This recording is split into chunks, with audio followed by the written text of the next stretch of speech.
Good morning, friends. Friends, today I am again in front of you with another video lecture on a tragic play, King Lear.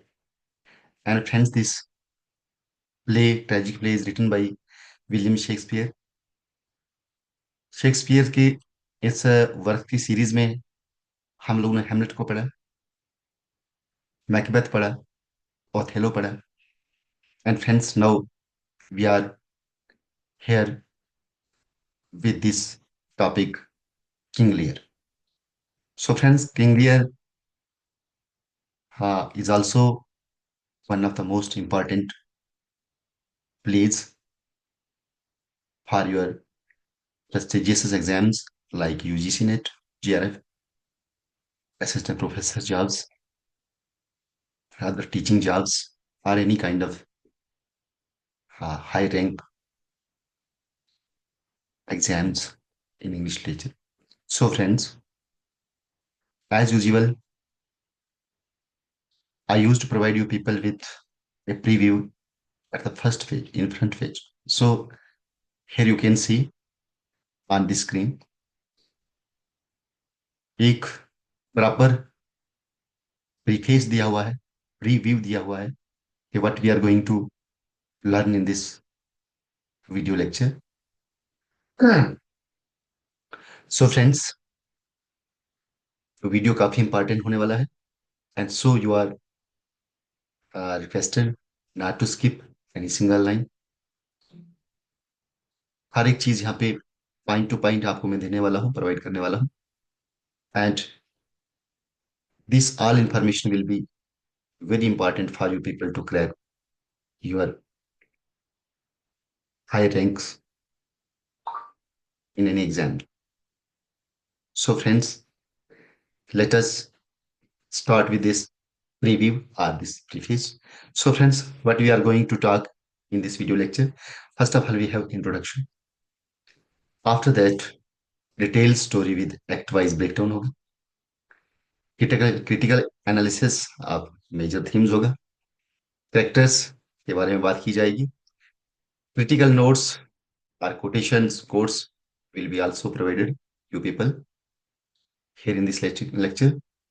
And friends, finally, as usual, you see in my video lectures that I am uh, always making it clear that you people will get acquainted with the UGC NET exams or other MCQs exams so that जो computer based exam होते हैं, CBT होते हैं, तो आप उनको उनके साथ वाकिफ हो जाएंगे, फैमिलियर हो जाएंगे। इसलिए मैं आपको हर बार यूजीसी नेट में जो भी आने वाले क्वेश्चन इंपॉर्टेंट क्वेश्चन रहते हैं उनको मैं आपको लास्ट में प्रोवाइड करता हूँ। सो फ्रेंड्स, प्लीज अगर आप इस वीडियो पे नए हैं तो प्लीज इस यूट्यूब चैनल को लाइक करें, सब्सक्राइब करें, मेरी वीडियोस को लाइक करें, अपने फ्रेंड्स के साथ शेयर करें। And friends, do not forget to comment here because comment बहुत सारे कम आते हैं। ऐसे लोग मैसेज करते हैं, मुझे मेल करते हैं, व्हाट्सएप करते हैं, फोन कॉल्स आती हैं, बट देखता हूँ कि कमेंट जो कमेंट बक्स में होना चाहिए ताकि दूसरे लोग भी उसको समझते हैं कि क्या क्या चीज, किस चीज की कमी है, क्या चीज हमें पूछनी चाहिए, किस चीज का हमें क्लैरिटी नहीं है, या अप्रेज तारीफ करते हो आप तो मुझे एनर्जी बढ़ जाती है। फ्रेंड्स, आपने देखा लास्ट फ्यू डेज में वीडियो नहीं बना पाया था एक्चुअली। मुझे कुछ मेरी सेहत ठीक नहीं थी एक्चुअली, मेरे गले में कुछ प्रॉब्लम थी। तो आज भी आप देख पा रहे हो शायद, मैं कल मैंने वीडियो बनाया था पर उसमें भी मुझे थोड़ी सी मुश्किल आई थी, पर आज थोड़ा सा मैं इम्प्रूव हुआ हूँ। सो फ्रेंड्स, चलो लेट अस स्टार्ट, ज्यादा ना बातें करते हुए हम अपने टॉपिक पे आ जाते हैं। So friends, let us start our today's most important and romantic and tragic play, King Lear. So friends, you can see here, एक थिएटर मैंने यहाँ पे तैयार किया हुआ है जिसमें ये थिएटर में प्ले जो है प्ले किया जा रहा है, किंग लियर, जो कि विलियम शेक्सपियर सर का लिखा हुआ है और एक ट्रेजिक प्ले है। किंग लियर आप देख पा रहे हैं यहाँ पे, मैं कर्सर ले जाता हूँ यहाँ पे, देखिए ये इज्जत में यहाँ पे जो अपने पलंग पे बैठे हुए हैं, अपने चेयर पे बैठे हुए हैं, जो किंग की चेयर होती है। साथ में बहुत सारे लोग हैं, फैमिली है, परिवार है, उनके बाकी मंत्री वगैरह हैं, कोर्टियर्स हैं।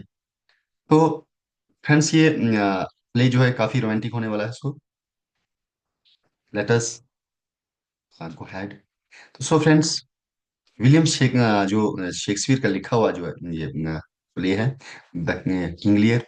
तो इसके हम इंट्रोडक्शन आप की बात करेंगे सबसे पहले। तो let me introduce this King Lear with you people. So, friends, King Lear is one of the William Shakespeare's most profound tragedies, written around 1605 and 1606। 1606 और 5 और 6 के बीच दरमियान में लिखा गया है, and first performed in 1606। The play dramatizes the descent of a monarch into madness। एक monarch जो madness में change हो जाता है, betrayal and ultimately tragic enlightenment। It is based on the legendary Celtic King Lear of Britain and was influenced by earlier works like Holinshed's Chronicles and Geoffrey of Monmouth's Historia Regum Britannia। तो ये works जो हैं इनसे ये inspire हुए। Shakespeare जब तो उन्होंने इस बेस पे जो एक सेल्टिक किंग जो थे, लेजेंडरी किंग थे, सेल्टिक किंग जिनका नाम लियर था, King Lear of the Britain थे। तो उसके उनके आधार पे इन्होंने एक अपनी जो ये प्ले बनाया लिखा आपका किंग लियर। और अदर वर्क्स और बाकी जो थे किंग लियर ब्रिटेन, और was also influenced by earlier works like हॉलिनशेड के जो क्रॉनिकल्स जो थे, हमने पहले इनके पहले हमने हैमलेट में भी पढ़े थे इनके, एंड जाफरी ऑफ मनमोथ हिस्टोरिया रिगम ब्रिटेनिया, इनकी हिस्ट्री ब्रिटेनिया। सो फ्रेंड्स, इन चीजों से इंस्पायर होके विलियम शेक्सपियर सर ने इस किंग लियर को लिखा है। The tragedy explores themes of power, blindness, literal and metaphorical, जो ब्लाइंडनेस की बात करेंगे, तो फेलाइल इनग्रेटिट्यूड, ह्यूमन सफरिंग एंड रिडेम्पशन। तो ये इसमें थीम्स की बात की गई, ये तीन थीम्स को के जरिए से एक्सप्लोर किया गया इस प्ले को। It questions the moral fabric of authority and the vulnerability of the human condition। King Lear stands as a monumental work in Shakespearean canon and a crucial text for you people, you the aspirants of UGC NET JRF। So friends, काफी important work है, तो इसको please ध्यान से पढ़ें। So friends, let us talk about the major characters, because going through the characters, these characters help us to make a sense of the story, and acts, performances, characteristics of the themes, इन सारी चीजों के बारे में हमें पता चलता है जब कैरेक्टर्स के बारे में जानते हैं और किसका क्या रोल है। So friends, first of all we have these are some major characters. तो first of all we have King Lear. तो किंग लियर को the king, the again king of Britain, who decides to divide his kingdom among his daughters. एक King Lear जो king है, जिनकी 3 daughters होती हैं actually. वो अपनी प्रॉपर्टी जो उनकी जो भी प्रॉपर्टी है सारा, वो ही wanted to divide that property into among these 3 daughters। After that we have Gundrail। तो गनरेल कौन है? लियर्स एल्डेस्ट डॉटर है। Goneril is the name of King Lear's eldest daughter. Deceitful है एंड पावर हंग्री है, धोखे की धोखाधड़ी कर सकती हैं, पावर हंग्री हैं, लालची हैं, पावर की ताकत में मुझे पावर मिले। After that we have Regan. तो Lear's second daughter, Regan King Lear की सेकंड डॉटर हैं, इक्वली रथलेस, बिल्कुल उसी तरह से जैसे पहले क्या है ना, कि किसी तरह से हड़पा जाए चीजों को, बिल्कुल वो भी रथलेस है, निर्दयी है। And the next and third daughter जिसकी हम बात करें, वेरी इंपॉर्टेंट करेक्टर ही, कॉर्डिला, कॉर्डिलिया। तो CORDELI, कॉर्डिलिया। तो लियर्स यंगेस्ट डॉटर है, ऑनेस्ट है और वर्चुअस है, इसमें बहुत सारी अच्छाइयां हैं। सो कार्डियल इज गुड करेक्टर. तो she is youngest daughter of King Lear, youngest and third youngest daughter. After that, she is honest and virtuous. After that, we have Gloucester. Gloucester sister. तो ग्लौसेस्टर है ए नोबल मैन है parallel to लियर्स tragedy. Same जिस तरह से king Lear की tragedy, इसी तरह से ग्लौसेस्टर भी एक करेक्टर है, नोबल मैन है, अच्छा आदमी इंसान है. तो एडगर है. एडगर ग्लौसेस्टर्स लेजिटिमेट सन है, लॉयल एंड वाइज, वफादार है और अक्लमंद भी है, वाइज भी है. तो एडमन जो है, एडमन ग्लौसेस्टर्स इलिजिमेट सन है. एक देखिए, लेजिमेट, कानूनी तौर पे बेटा जो है, एक सही तरीके से जो बेटा है, जैसे आम बेटे होते हैं, father and sons. After that, अगर हम बात करें जैसे एडमन है, तो ग्लौसेस्टर्स इलिजिमेट सन, अब इट मींस इलीगल रिलेशन से ये बेटा पैदा हुआ है. एडमन ग्लौसेस्टर का इलिजिमेट सन अकाउंट एडमंड. तो सो ग्लौसेस्टर्स इलिजिमेट सन. ये और इसकी कैरेक्टर्स क्या है? एम्बिशियस है और विलियनस भी. एम्बिशंस हैं इसमें, चाहत बहुत सारी है, बट विलियनस नेचर भी है. The fool. अब फूल कौन है? Lear's jester who speaks truth cloaked in wit. तो ये the fool. After that we have Kent. तो Kent is Lear's loyal nobleman, banished but returns in disguise. कि नोबल मैन है किंग लियर का, but उसको ban किया जाता है यहाँ पे आने के लिए, इसके कंट्री में आने के लिए, लेकिन वो अपना भेष बदल के वापस फिर से आ जाते हैं. उनका नाम क्या है? कैंट. सो फ्रेंड्स, हमने करेक्टर्स की बात की. सो लेट अस स्टार्ट और real journey of story of this King Lear, this tragic play. And friends, for clear cut image of this story, I have divided it into acts. Actually, these are the five act plays. So again, this is also one of the five act plays. पर मैंने कोशिश की इसको through act ही present किया जाए, क्योंकि कभी कभी ऐसे पूछा जाता है कि कौन सी बात किस एक्ट में हुई थी. सो एक्ट्स बिकम, कभी कभी एक्ट जो है काफी अच्छा हमें नॉलेज देते हैं, और हमें पता चलता है कि इस एक्ट में कौन सी बात हुई थी. सो ऐसे क्वेश्चन भी आते हैं, एमसीक्यूज आ सकते हैं आपके लिए. So let us start this first act. The act का टाइटल क्या है? The fatal error. Fatal error, सबसे बड़ी गलती, जो कि फैटल थी, नुकसान, जिसमें जान माल का नुकसान हुआ, इसमें बहुत सारी बर्बादी हुई, जाने की. This is fatal error. तो फैटल एरर क्या थी? King Lear, desiring to retire from rule, decides to divide his kingdom among his three daughters based on how much they profess to love him. अब कहानी इस तरह से है कि इंग्लियर जो अब ओल्ड एज है उनकी, बूढ़े हो चुके हैं, उनकी स्ट्रेंथ में कमी आ चुकी है. And he has three daughters, तीन लड़कियां हैं, जिनकी हमने बात की करेक्टर्स में भी.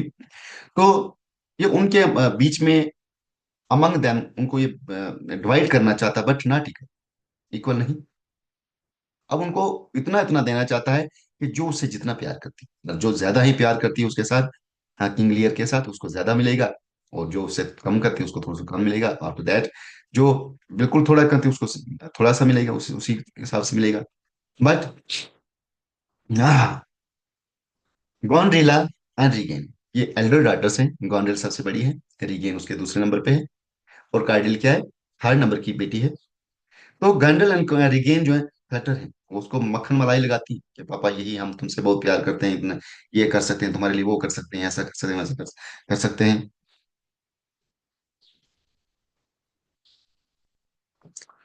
तो Goneril and Regan flatter him with extravagant lies, बहुत ज्यादा झूठ बोल के मक्खन मलाई लगे, हम यही, ताकि इनको लगे कि यही बेटियां मेरी सबसे ज्यादा मुझे प्यार करती है. वाइल कॉर्डिला, जो एक ऑनेस्ट है, वर्चुअस जो बेटी है, रिफ्यूजिंग टू स्पीक फॉल्सली, ये इनकार कर देती कि मैं झूठ नहीं बोलूंगी, जो बोलूंगी सिंपली, सिंपली तरीके से बोलूंगी. एंड सिंपली से शी लव्स हिम, और सिंपली तरीके से कहती है हाँ, मैं किंगली, जो मेरे पापा फादर हैं, उनसे प्यार करती हूँ. तो simply she says I love him, she loves him according to her want, no more no less.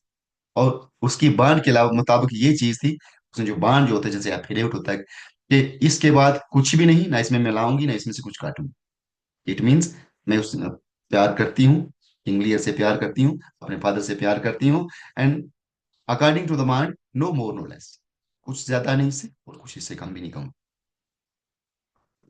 तो enraged by her honesty, Lear disowns Cordelia. तो सच्चाई जो कहते हैं, सच्चाई में कड़वाहट होता है।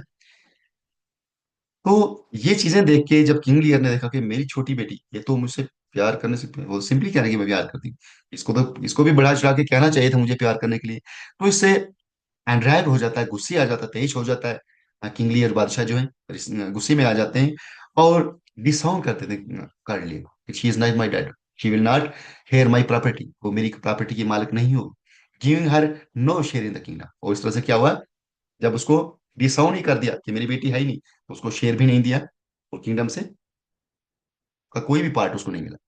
She marriage the king of France. अब क्या होता है, कार्डिला जो है वो किंग ऑफ फ्रांस के साथ शादी कर लेती हैं।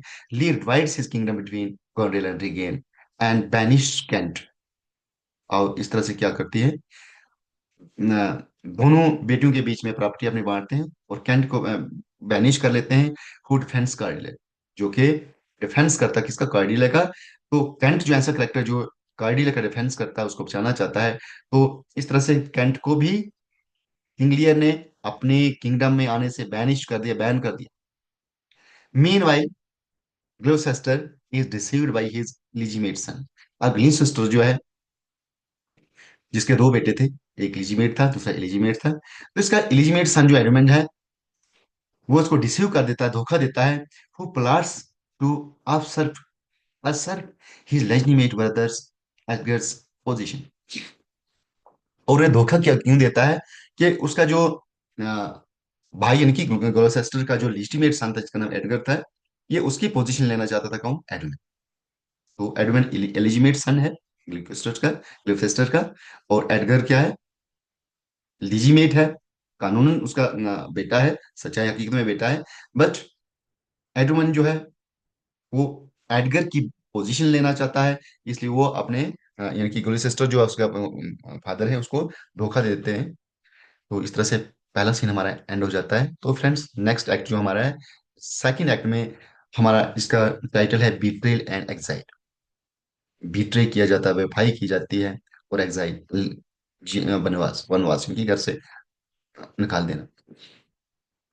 तो Lear quickly discovers Goneril and Regan's ingratitude.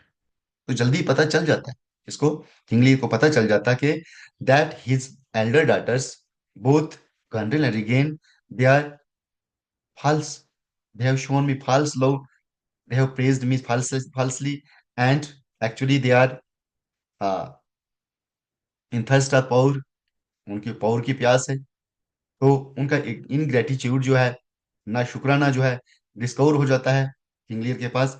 तो they strip him up, reduce his retain and drive him into the wilderness। तो इस तरह से ये स्ट्रिप कर लेती हैं अपने फादर को उसकी पावर के लिए, उसको पागलपन की तरफ धकेल देती हैं। तो लियर बिगिंस टू अनरवेल मेंटली। तो अनरेबल मेंटली ये अनस्टेबल हो जाते हैं। तो बिट्रेड एंड ह्यूमिलेटेड, उनके साथ बेवफाई की जाती है उनकी लड़कियों के द्वारा, और उनको उनके साथ ह्यूमिलेशन भी होता मिलता है उनको दूसरों से भी, सबसे। तो बिट्रेल भी है और ह्यूमिलेशन भी मिलता है किसको, किंग लियर को। Edmund Edmund furthers his plot bye framing Edgar. अब एडमंड जो है, वो अपने प्लॉट को और भी आगे बढ़ाता है, क्योंकि उसको पहले एडमंड पहले ही एडगर की जगह लेना चाहता था, जो कि किस्टर्स के सन है। तो who flees and disguises himself as poor Tom. अब एडमंड क्या करता है, यहाँ पे आ जाता है अपने आप को एक डिस्गाइज में, बनावटी दूसरे को अपना भेष बदल के, और किस रूप में, क्या नाम रखता हमने, poor Tom and mad, a mad beggar, जो कौन है, एक पागल भिखारी है, यानी कि पागल भिखारी बन के, जिसका जिसका अपना नाम पुअर टॉम रख के ये एडमंड ये जो है फिर वहां से दाखिल हो जाता है। सो फ्रेंड्स, एक्ट थर्ड में हम बात करेंगे मैडनेस एंड द स्टॉर्म। अब वो मैडनेस की बात, उस टाइम की जो क्या तूफान आता है। तो लियर नो मैड, अब लियर जो मैड हो चुके हैं, पागल हो चुके हैं, wanders in a fire storm with his fool and disguised Kent. वो भूल जो थे करेक्टर थे, और डिस्गाइज जो कैरेक्टर है, वो यहाँ पे बन के आया टॉम, पूर टॉम। तो उसके साथ ही चल रहे हैं, घूम रहे हैं उस स्टॉर्म में, तूफान में, जो एक भयंकर तूफान है, फायर स्टॉर्म है। तो he rest wrestles with his guilt, अपनी गलती के साथ ही खुद रेसल कर रहा है, वैसे तो कुश्ती, यानी चल रहे दिमाग में बातें कि क्या हुआ है मुझसे, मैंने कौन सी गलती की, how it has been done, ये कैसे हो गया मुझसे। अपने ही आप में एक लड़ाई चल रही है अपनी दिमाग की सोच में, तो अपने आप को गिल्टी महसूस कर लेते हैं। तो ही रेसल्स विद हिज गिल्ट, अपनी गलती के साथ रेसल कर लेते हैं, सफरिंग के साथ। And growing awareness of human fertility, और अपने आप में एक अवेयरनेस लाते हैं कि ह्यूमन किस तरह से फर्टाइल होते हैं। तो Gloucester try to help Lear but is betrayed by Edmund. Gloucester जो है वो किंग लियर की मदद करना चाहते हैं, लेकिन एडमन जो उसका बेटा है वो उसको फिर से बिट्रे कर लेता है। Regan Regan and her husband Cornwall Cornwall gouge out Gloucester's eyes. देखिए, रिगेन जो बेटी थी इसकी, और उसका हस्बैंड जो है कॉर्नवेल, इसका नाम है कॉर्नवेल गाल्ज, कॉर्नवेल जो है, तो गाज और ग्लिसिस्टर्स आइज, उनकी आंखों को ही नोच लेती, an act of butyl cruelty, जो कि बहुत बड़ा जुल्म की बात है। यानी कि अपनी बेटी अपने हस्बैंड से मिलके अपने फादर की, किंग लियर की आंखों को नोच लेती, निकाल देती, जो कि एक एक्ट ऑफ ब्रूटल क्रूरटी है। तो Gloucester finally sees the truth about his sons. तो ग्लिसिस्टर को भी अपने सन्स के बारे में, उनकी सच्चाई का पता चल जाता है।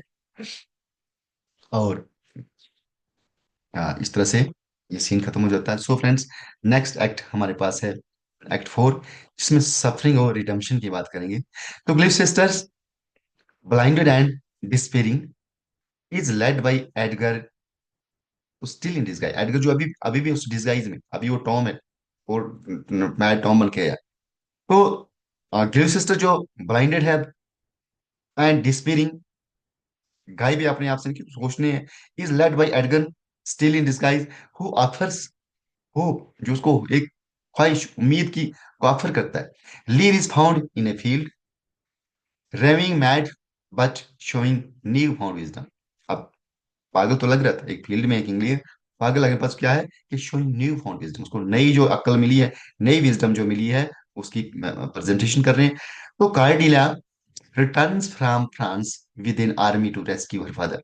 तो देखिए, वही बेटी, थर्ड जो गर्ल जो थी, जिसको बैनिश कर दिया था फादर ने, इस ये चीज देख के कि उसने मुझे, मेरी अप्रिशिएट नहीं किया, मुझे ज्यादा प्यार नहीं दिखाया, तो यही ट्रूथफुल बेटी जो थी, अब वो आ जाती है फ्रांस से, जिसने फ्रांस में शादी की थी, तो फ्रांस से वापस आ जाती है एक आर्मी, अपनी आर्मी लेके, टू रेस्क्यू हर फादर, अपने फादर को बचाने के लिए। The subplot of Gloucester mirrors Lear's own journey. Both fathers are betrayed by their children and both are ultimately redeemed through suffering. तो देखिए, comparison दोनों के बीच में क्या है, ग्लिव सिस्टर और किंग लियर जो है, दोनों जो है, दोनों फादर भी हैं, दोनों के बच्चे हैं। किंग लियर की 3 लड़कियां हैं, ग्लिव सिस्टर के 2 बेटे हैं, एक इलीगल है, एक इलीगल है, यानी कि एक लेजिटिमेट सन है, दूसरा इलिजिमेट है।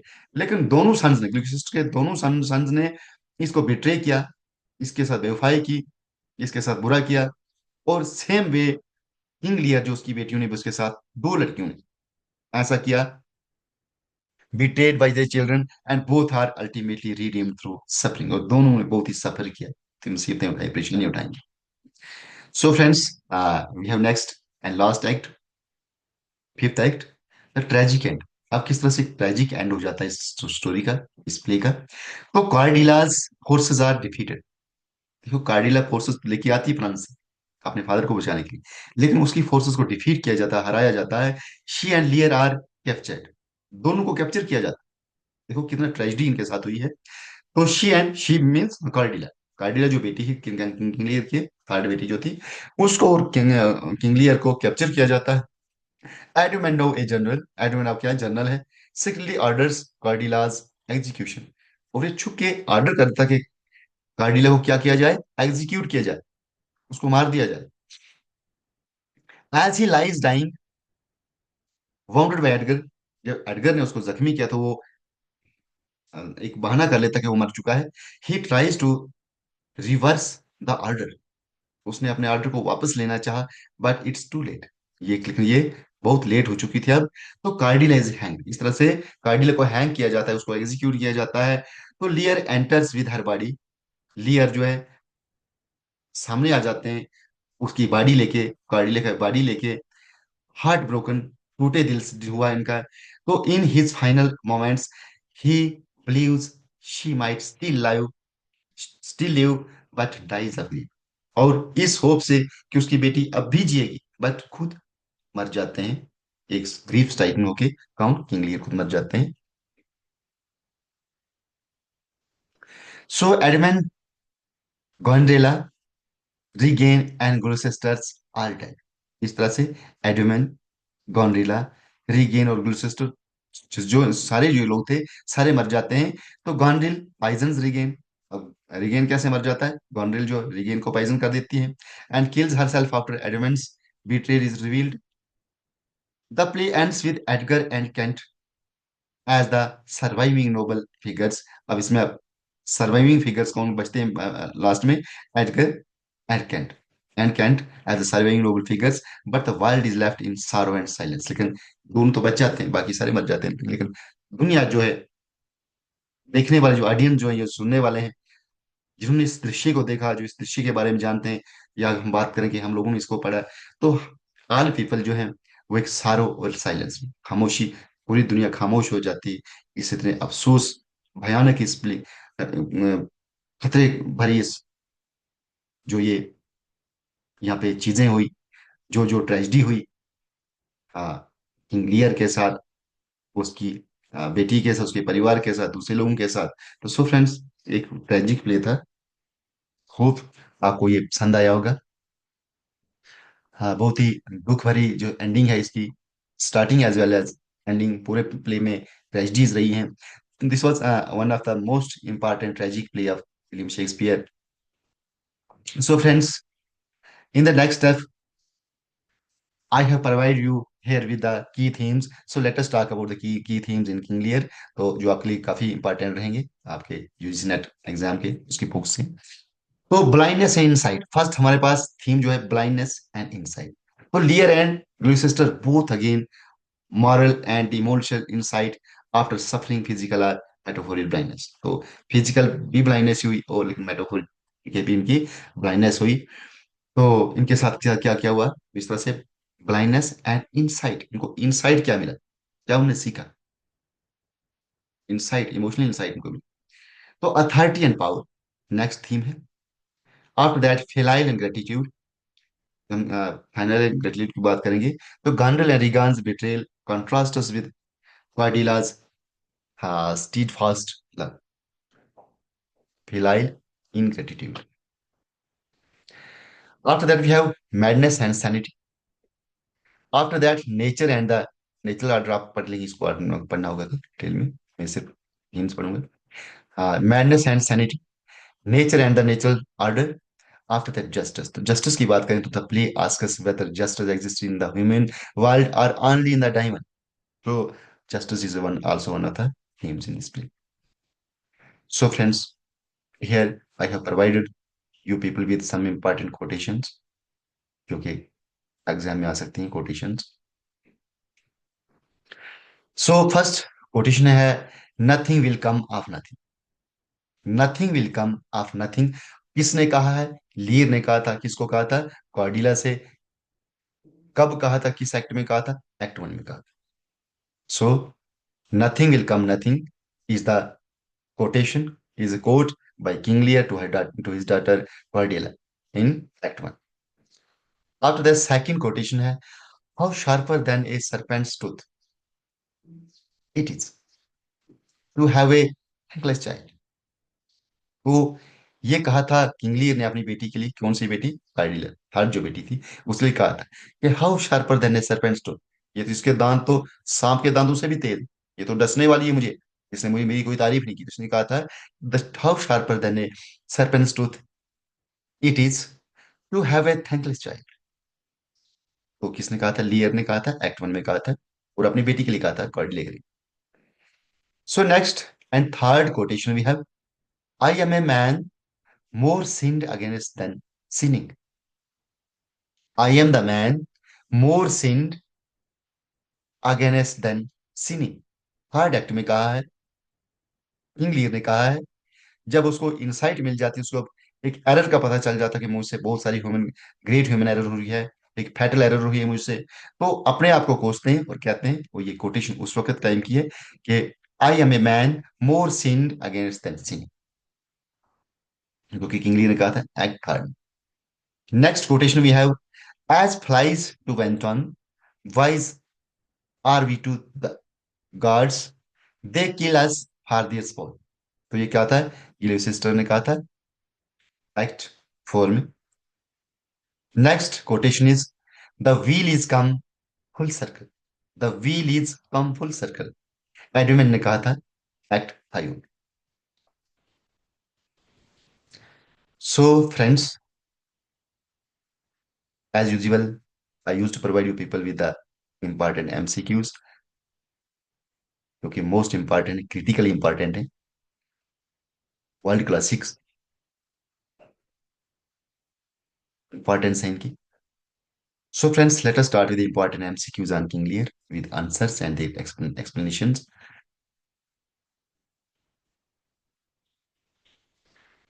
Question number one is, what is the main reason Lear disinherits Cordelia? अब कार्डिला को जब किंग लियर डिसइनहार्ट करते हैं, यानी कि अपनी जायदाद से निकाल देते हैं, बेदखल कर देते हैं, तो उसकी क्या वजह थी, क्या मेन रीजन था? ऑप्शन पढ़ लेते हैं। She insults him publicly, public में तो इंसल्ट नहीं किया था। She refuses to marry the Duke of Burgundy, तो ड्यूक ऑफ बर्गंडी की मैरिज की वजह से भी नहीं हुआ। तो she refuses to flatter him obsessively, yes ये था। उसने कहा कि हद से ज्यादा ऐसे फ्लटर नहीं करूंगी, मखरमलाई नहीं करूंगी, मैं झूठ फ्रॉड बोल के अपने फादर की तौहीन नहीं करूंगी। वो जितना सिंपली उसने कहा था कि आई लव हिम, इसे प्यार करती हूँ, nothing less nothing more than. तो सो क्वेश्चन नंबर, हमारा ऑप्शन सी जो राइट आंसर। तो ऑप्शन सी के आंसर को पढ़ते हैं। She refuses to flatter him excessively, तो एक्सप्लेनेशन में है, ड्यूरिंग द लव टेस्ट, जब लव का टेस्ट लिया जा रहा था, तो Cordelia refuses to offer exaggerated declarations of love, saying she loves Lear according to her bond, no more no less. तो Lear mistrusts her honesty and disrespect, इस तरह से उसकी डिसऑनेस्टी, उसको लगा, किंग लियर को लगा कि मेरी बेटी मेरी डिसरेस्पेक्ट कर रही है, और उसको मेरे साथ और ये डिसऑनेस्ट भी है। सो उसने डिसइनहार्ट किया था, बेदखल कर दिया था कार्डिला अपनी थर्ड बेटी को अपनी प्रॉपर्टी से।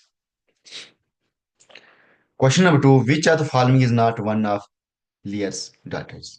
इनमें से लियर की डॉटर कौन नहीं थी? हमने पढ़ा था गोंडेला भी थी, ओफिला नहीं थी, रीगन भी थी और कार्डिला भी थी। तो B part is the right answer. Ophelia जो है किंग लियर की डॉटर नहीं थी, हमने पढ़ा गोंडिला भी है, रीगेन भी और कार्डिला भी, तो B is the right answer, ये नहीं है। तो so B is the right answer. Ophelia is the character from Hamlet, Ophelia Hamlet से करेक्टर है। Lear's daughters are Goneril, Regan and Cordelia. Question number three, who says the line, how sharper than a serpent's tooth it is to have a thankless child? तो King Lear ने कहा था, किसके लिए कहा था? अपनी तीसरी बेटी के लिए, कॉर्डेलिया के लिए कहा था। तो आंसर में क्या लिया, हाँ क्या पूछा है, हु सेज दीज लाइन, तो किसने कहा थी? किंग लियर ने कहा था, C part is right answer. आप एक्सप्लेनेशन भी पढ़ सकते हो। Lear says this after Goneril begins to mistreat him, it reflects his anguish और filial gratitude. हाँ, question number four is, what role does Kent assume after being banished? Kent को जब banish किया गया, हाँ, किंग लियर की सल्तनत में आने से, तो उसने क्या किया? उसने डिस्गाइज डिस्गाइज में आया था। तो कैंट ने क्या किया? ए फूल नहीं था, सोल्जर इन फ्रांस नहीं है, ए सर्वेंट अंडर डिस्गाइज। तो C is the right answer. कौन था? What role does Kent assume? तो कैंट ने कौन सा रोल एज्यूम किया था अपना, जब उसको बैनिश किया गया था? उसने एक सर्वेंट अंडर डिस्गाइज बन के, ये messenger from Regan, actually servant में नहीं, वो उस बेगर का रोल था। पर हमारे पास ऑप्शंस जो है, ऑप्शंस में क्या लिखा है, ये फूल नहीं था, सोल्जर फॉर फ्रांस नहीं आया था वो। अब हम सी को रख सकते हैं फिलहाल। तो डी के पार्ट है मैसेंजर फ्रॉम अगेन, तो मैसेंजर में नहीं आया था वेलेगियन का। एक्चुअली वो क्या बन के आया था, एक भिखारी बन के आया था, एक बेगर बन के आया था, मैड कुछ नाम से उस टाइटल से। लेकिन इस ऑप्शन में हमारे पास वो नहीं लिखा है, तो हम जो मिलता जुलता क्या, एक सर्वेंट अंडर डिस्गाइज, एक नौकर बन के आया था डिसगाइज में, अपना भेष बदल के। Question number 5, who gouges out Gloucester's eyes. देखो, ग्लोसिस्टर जो उसकी आंखों को कौन गाज आउट करता है, कौन आंखें निकाल देता है उसकी, ये कौन था? कॉर्नवेल। कॉर्नवेल तो बी पार्ट है, B part is the right answer.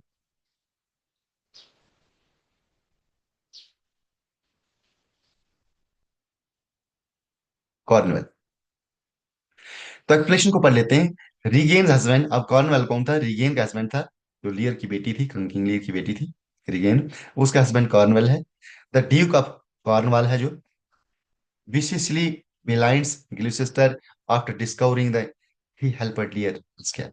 जब उसको पता चलता कि ग्लूसेस्टर ने हेल्प की थी किंग लियर को बचने में, तो उसने अपने उनकी ससुर ग्लूसेस्टर की आंखें ही निकाल दी।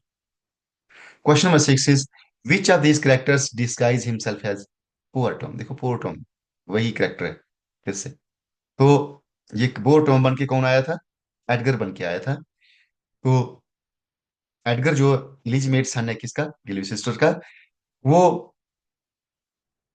जब इसको बेंच किया गया तो वो क्या बन के आया? पुअर बेगर बन के आया। तो एक्सप्लेनेशन पढ़ लेते हैं। एडगर गोज इनटू हाइडिंग, छुप जाता कुछ देर, disguising himself as poor Tom, a mad beggar to escape his brother Edmund's betrayal and to stay near his father. इस तरह से ये कौन था? एडगर था। हाँ, question number 7, who delivers the line. ये लाइन कौन डिलीवर करता है? As flies to wanton wise are we to the gods. ये किसने कहा था? दोनों ने जो बात की, पढ़ पाया था कि दोनों फादर थे ऐसे थे जिनको अपने बच्चों ने बिट्रे किया था, उनके साथ बुरा किया था, क्रुएल्टी दिखाई थी। तो इसी तरह से ये सिस्टर ने क्या था अपने बेटों के लिए, क्योंकि उसको बेटे थे। तो किसने कहा था? आंसर क्या है? डी पार्ट आएगा, ग्लूसिस्टर। तो this quote expresses Gloucester's despair at the apart apparent randomness and cruelty of fate or time justice injustice।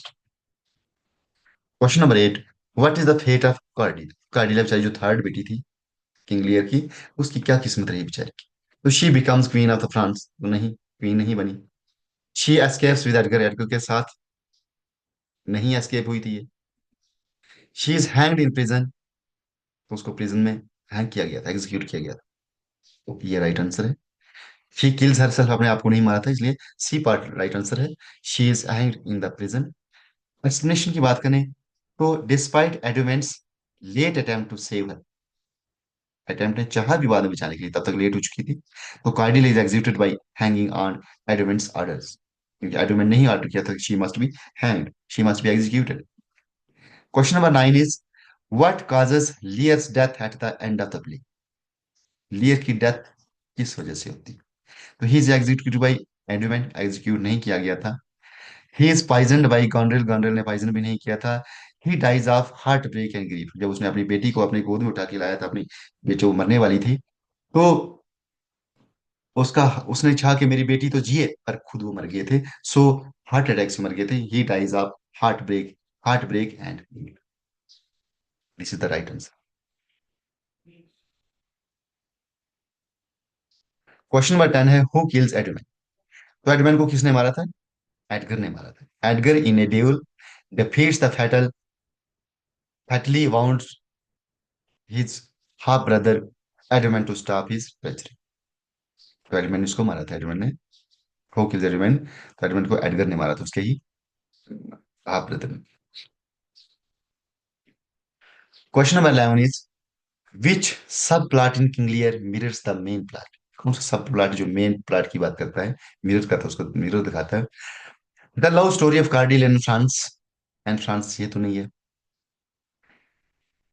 The political rivalry between Albion and Cornwall, देखो पोलिटिकल राइवलरी भी नहीं थी उनकी। Gloucester's betrayal and by Edmund, तो Gloucester को जो betray किया गया था उसके ही बेटे एडमंड ने। तो ये इसका आंसर है। तो एक्सप्लेनेशन कर लेते हैं। गिलोसेस्टर्स बिट्रेयल बाय हिज इलिजिमेट सन, जिसका नाम क्या था, एडमेंट था। उसने प्रॉपर्टी हड़पनी चाहिए थी किसकी, अपने उसके रियल सन की।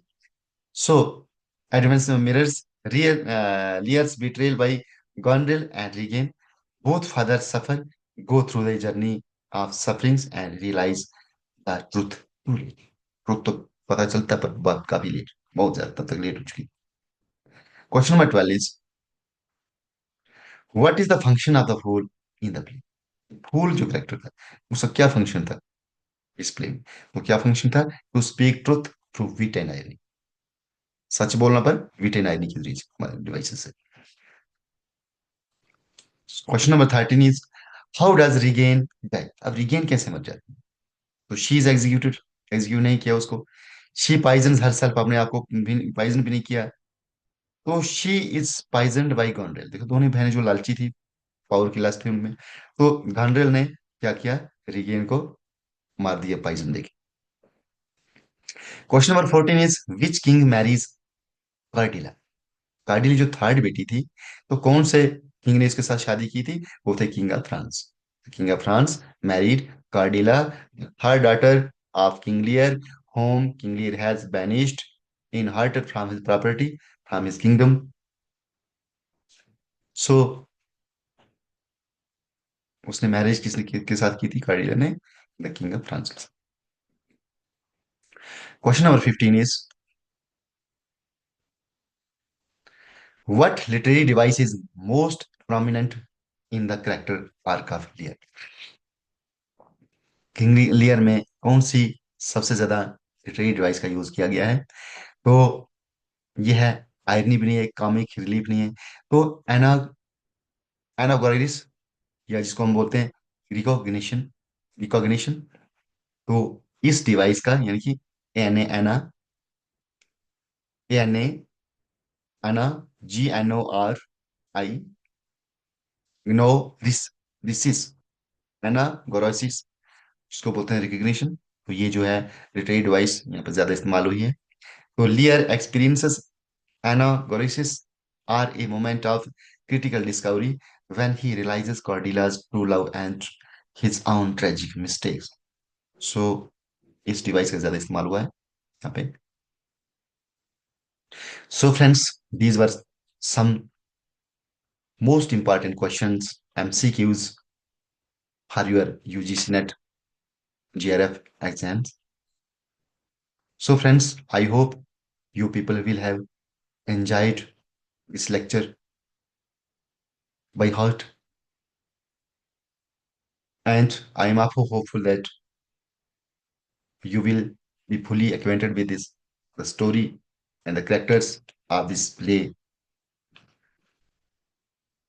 So friends, इसी के साथ आपका बहुत बहुत शुक्रिया, थैंक यू सो मच। मिलते हैं नेक्स्ट वीडियो में। उससे पहले आपसे फिर एक रिक्वेस्ट है कि please, if you people are new here my YouTube channel, so please subscribe to my YouTube channel, like my videos, comment there in the comment section, share with your friends, all your nearest and dears, so that uh, this content could support at the maximum level to all the aspirants. So please keep supporting me by subscriptions, subscribing my YouTube channel, by sharing. So friends, thank you। मिलते हैं William Shakespeare के ही एक और important, most important, critical important video के साथ। तब तक के लिए आपका बहुत बहुत शुक्रिया, धन्यवाद, थैंक यू सो मच।